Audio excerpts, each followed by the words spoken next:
Hello friends, स्वागत है आपके अपने यूट्यूब चैनल गायत्री ऑफिशियल में। आपका एसएससी कांस्टेबल, जीडी हो, सीपीओ, एसआई हो, सीएपीएफ असिस्टेंट कमांडेंट हो, आर्मी, नेवी, एयरफोर्स, अग्निवीर से लेकर एनडीएस, सीडीएस तक या पुलिस की भर्ती हो, मेडिकल आपकी भर्ती प्रक्रिया का एक बड़ा हिस्सा है। मेडिकल में आप बाहर हो गए, आपकी सारी मेहनत बेकार हो जाती है। और मेडिकल में आप बाहर ही नहीं हो गए, क्या ज्वाइनिंग के बाद मेडिकल होता है, उसके बारे में इस वीडियो में हम डिस्कस करेंगे। ज्वाइनिंग के बाद मेडिकल होता है, सभी फोर्सेज में होता है। क्या ज्वाइनिंग के बाद जो मेडिकल होता है उसमें भी बाहर कर दिया जाता है? देखिए, ज्वाइनिंग के बाद मेडिकल में बाहर कर दिया जाए यही नहीं, आपको ट्रेनिंग के दौरान कोई इंजरी आपको ऐसी हो जाए तो उस समय भी आप बाहर हो जाते हैं, या इन सर्विस आपकी मेडिकल सुटेबिलिटी जो है वो आप बोर्ड डिसाइड करता है, उसमें भी आप बाहर हो जाते हैं। लेकिन जब इन सर्विस आप बाहर होते हैं तो आपको अनसुटेबिलिटी जो पेंशन है या जो आपके अलाउंसेस वगैरह जो होते हैं वो सब मिलते हैं। लेकिन ज्वाइनिंग किया कि बहुत अच्छा माहौल में ज्वाइनिंग किया, सब खुश थे, घर परिवार में पूरा अच्छा माहौल था कि जॉब हो गया है, वर्दी मिल गई है। और उसके बाद ट्रेनिंग सेंटर में मेडिकल फिर से हुआ, वहां पर अनफिट कर दिया। वहां पर भी क्या होता है कि रिक्रूटिंग मेडिकल अफसर, यानी कि एक डॉक्टर आपका मेडिकल, वो यदि आपको फिट कर देते हैं, आप आगे की ट्रेनिंग प्रक्रिया में शामिल हो जाएंगे। यदि ये आपको अनफिट कर देते हैं तो ऐसा नहीं है कि आपको तुरंत बाहर कर दिया जाए। उसके बाद में फिर एक बोर्ड बैठता है।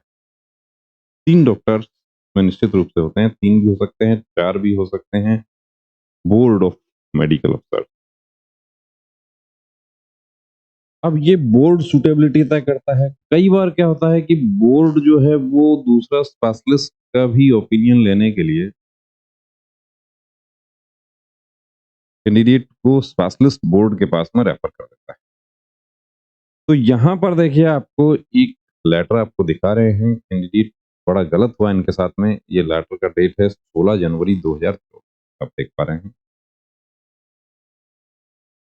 16 जनवरी 2024 ये लेटर आया कहाँ से है? आया है उप महानिरीक्षक प्राचार्य का कार्यालय, बहरोड, केंद्रीय उद्योग सुरक्षा बल, Maharana Pratap recruit training centre, RTC Behror, post Ananthapura, Rajasthan. वहां से ये लेटर जारी हुआ है। कैंडिडेट का नाम, रोल नंबर आप देख रहे हैं यहाँ पे। सब्जेक्ट क्या है? Recruitment of constable GD in central industrial security force, withdrawn of offer of appointment. ये जो आपको ऑफर ऑफ अपॉइंटमेंट जारी किया गया था उसको विड्रॉ किया जाता है। किस आधार पर विड्रॉ किया जाता है, उससे पहले देखिए थोड़ा सा ब्रीफ में आपको बता दूं। ये ज्वाइन करते हैं तो इनका मेडिकल होता है वहां पे। उसमें ये कलर विजन इनको CP4 पाया जाता है, या मेडिकल अफसर लिखता है कि कलर विजन जो है वो प्रेस्क्राइब्ड स्टैंडर्ड के अकॉर्डिंग नहीं नहीं है। सेंटर में ही इनका एक री मेडिकल बोर्ड बैठता है, वो री मेडिकल बोर्ड भी इनको अनफिट कर देता है। उसके बाद इनको बीएसएफ का जो कंपोजिट हॉस्पिटल है, आरकेपुरम। अब आप लोग यहाँ पर ये भी सोचेंगे कि CISF वाले बीएसएफ में क्यों भेजेंगे? तो मेडिकल डायरेक्टरेट सभी फोर्सेज का एक।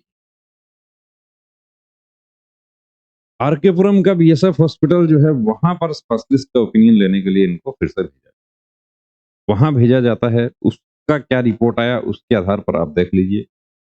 You have been provisionally offer for appointment as constable GD in CISF wide CISF unit NEZ headquarter Guwahati, letter number so and so, dated 22 August 2000, 22 August 2023 का लेटर जो था उसका हवाला दिया गया है यहाँ पे। During reviewing medical examination carried out by Medical Board of Officers conducted at BSF Hospital 1, RK New Delhi, you have been found unfit on defective color vision, CP4। तो कांस्टेबल GD के लिए CP4 अलाउ नहीं, tradesman के लिए CP4 allow है। BSF ने भी इसमें संशोधन कर दिया। BSF ने अभी कांस्टेबल के लिए भी CP3 कर दिया है, CPO SI के लिए भी CP3 है। For the post of constable GD in CAPF, hence you are not suitable for the post. In this regard, the offer of appointment issued to you vide the letter quoted above is hereby withdrawn। और इनके पास letter भेज दिया गया। उसकी copy कहाँ दे दी गई? IG training को दे दी गई। एआईजी रिक्रूटमेंट को दे दी, एआईजी टेक्निकल, सीआईएसएफ हेडक्वार्टर और the commandant dossier scrutiny board CISF unit, यानी कि CP4 ये थे।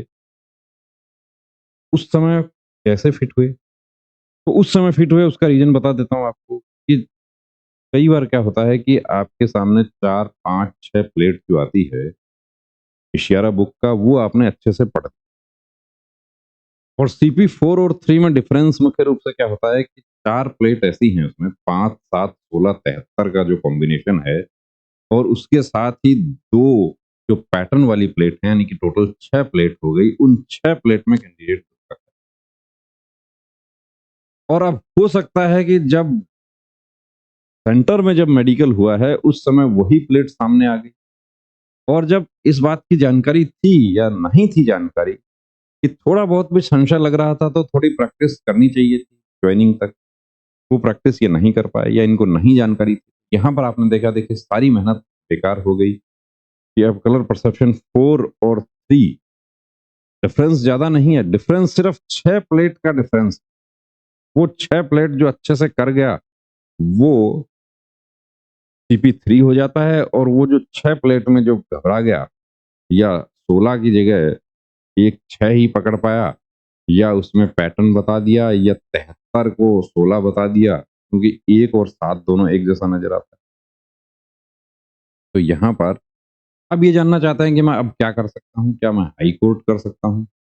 हाई कोर्ट देखिए आप कर सकते हैं, लेकिन हाई कोर्ट के लिए आपके पास कोई आधार होना चाहिए, और दूसरी बात, आपको 4-4 मेडिकल बोर्ड ने आपको आउट किया है, तो हाई कोर्ट से भी आपको कोई रिलीफ मिले ऐसा लगता नहीं है, क्योंकि हाई कोर्ट ने बहुत सारे रिट पिटिशंस को डिसअलाउ करते हुए ये क्लियर कर दिया कि मेडिकल सूटेबिलिटी तय करने का अधिकार फोर्स के मेडिकल अफसर ने, उसको हम चैलेंज नहीं कर सकते और उनको हम इंस्ट्रक्ट भी नहीं कर सकते कि आप इसको इस तरीके से कीजिए। हाँ, उस स्थिति में आपका पक्ष मजबूत होता है जब principles of natural justice violation किया गया है, यानी कि आपको एक सिंगल मेडिकल अफसर ही आपको ट्रेनिंग सेंटर पे बाहर कर देते, आपका स्पेशलिस्ट का ओपिनियन नहीं लिया जाता। तो उस स्थिति में अब आपका पक्ष मजबूत था। और एक बात कि अब आप जाते हैं सिविल हॉस्पिटल में, सिविल हॉस्पिटल में क्या होता है कि ये कलर परसेप्शन डिसाइड नहीं किया जाता। सिविल हॉस्पिटल में कहा जाता है कि कुछ प्लेट ये पढ़ पा रहे हैं, कुछ नहीं पढ़ पा रहे हैं। हाँ, एक काम आप यहाँ पर ये कर सकते हैं कि मेडिकल जूरिस्ट यदि इस आधार पे आपको रिपोर्ट दे दें कि जो इशारा बुक में टोटल 38 प्लेट्स हैं, उनको आप कितना प्लेट्स को आप पढ़ पा रहे हैं, कितनी को आप फुल्ली पढ़ पा रहे हैं, कितनी को आप पार्शियली पढ़ पा रहे हैं, कौन सी प्लेट्स ऐसी हैं जो आप बिल्कुल नहीं पढ़ पा रहे हैं, इस तरीके का आपको रिपोर्ट मिल जाता है, तो उसके आधार पर आप जरूर चैलेंज कर सकते हैं। तो देखिए दोस्तों, ऐसी स्थिति में हताश होना स्वाभाविक है, लेकिन जिसके साथ भी ऐसा हुआ है वो खुद समझ सकते हैं कि क्या स्थिति है, उनकी मनोस्थिति क्या होगी कि ज्वाइनिंग करने के बाद बाहर भेज दिया गया। तो अब कि कोई क्या सोचेगा, कोई क्या कहेगा, तो ऐसा नहीं सोचना, थोड़ा हौसला रखना है, हिम्मत से काम लेना है।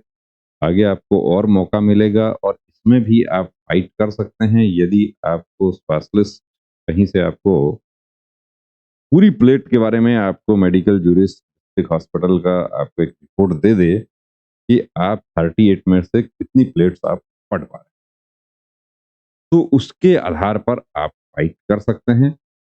बाकी ज्यादा गुंजाइश देखिए इसमें नहीं है, क्योंकि जैसा इन कैंडिडेट से हमारी बात हुई, तो इनको टोटल 4 मेडिकल बोर्ड बैठे हैं, और 4 मेडिकल बोर्ड की रिपोर्ट के आधार पर बाहर हुए हैं, तो गुंजाइश यहाँ पर कम।